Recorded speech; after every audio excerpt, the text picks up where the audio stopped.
அந்திச்சூரியனும் குன்றில் சாய மேகம் வந்து கச்சையாக காமன் தங்கும் மோகப்பூவில் முத்தக்கும் மாடம்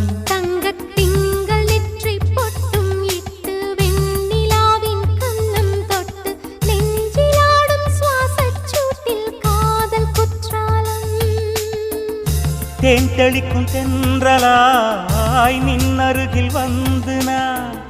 சேலை நதி ஓரமாய் நீந்தி விளையாடவா நாளும் மின்னல் கொஞ்சம் தாழம் பூவை சொல்லி ஆசை கேணிக்குள்ளே ஆடும் மீன்கள் துள்ளி